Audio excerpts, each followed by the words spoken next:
Bonjour, voici Thiel qui vous apporte des conseils sur les symptômes pour que vous restiez vigilant et preniez soin de votre corps.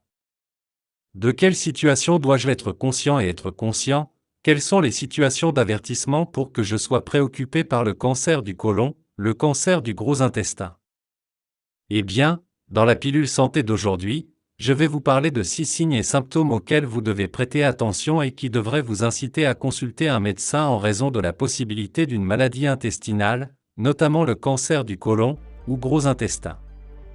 Ceci, comme toujours, est une vidéo d'éducation sanitaire ici sur la chaîne, et l'objectif ici est de transmettre de bonnes informations afin que vous sachiez quoi faire et quand faire quelque chose pour prendre soin de votre santé. Si vous êtes nouveau sur la chaîne, je suis Thiel, Bora pour la vidéo famille et ici on parle de santé, de prévention, de saines habitudes de vie, bref, de choses liées à votre santé qui peuvent impacter positivement votre vie. Si vous aimez, veuillez envisager de vous abonner et de cliquer sur la cloche ci-dessous pour être averti chaque fois que je poste une nouvelle vidéo. Et partagez également la vidéo et la chaîne avec vos amis, votre famille et les personnes que vous pensez que ce contenu peut aider.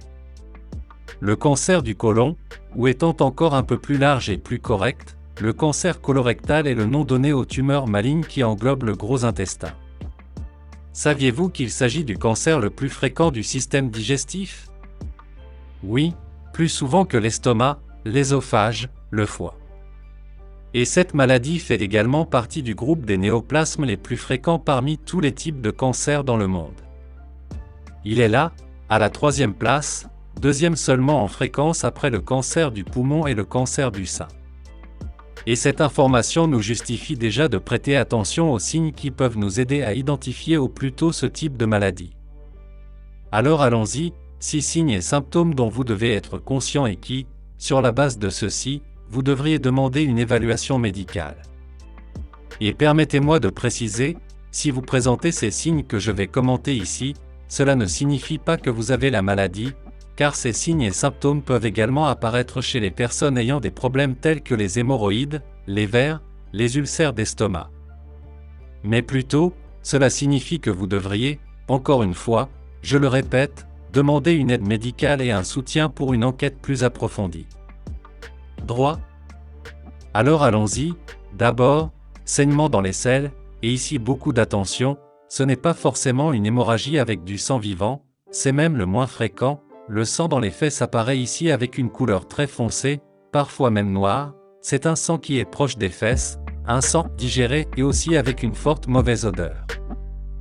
Dans ces cas, il faut être très attentif à ce diagnostic différentiel impliquant le cancer du côlon. Et en général, le sang vivant, qui sort avec les selles lorsque vous déféquez, a tendance à être davantage lié aux hémorroïdes ou aux fissures anales. Le deuxième signe d'avertissement que je veux vous donner est lorsqu'il y a un changement dans vos habitudes intestinales, la personne commence à avoir des épisodes de diarrhée alternant avec des périodes de constipation. C'est ce que signifie un changement d'habitude intestinale. Chaque personne a ses propres habitudes intestinales. Vous qui me regardez, allez aux toilettes une fois par jour, généralement le matin, après le petit déjeuner, et le faites pratiquement tous les jours. Les gens me disent au bureau, ça marche comme une petite horloge de médecin. Une autre personne peut y aller 2 fois, un autre tous les 2 jours, cela peut varier un peu selon le régime alimentaire de la personne ce jour-là, mais en général c'est ainsi. Car c'est l'habitude intestinale de la personne. Et c'est ce que je vous dis ici, un changement dans cette habitude, alternance de périodes de diarrhée et de constipation, agit comme un signe avant-coureur. Fatigue, faiblesse, débilité, ce sont généralement des manifestations plus avancées, car ils apparaissent à la suite d'une anémie que la personne peut présenter à la suite d'une tumeur de l'intestin.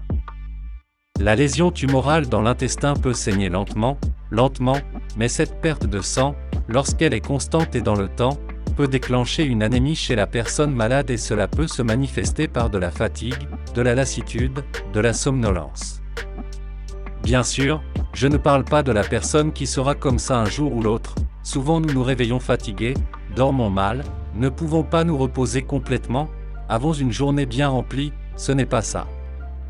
Je parle de cette situation où la personne vient comme ça pendant 1, 2 mois, et pense, et qu'est-ce qui se passe?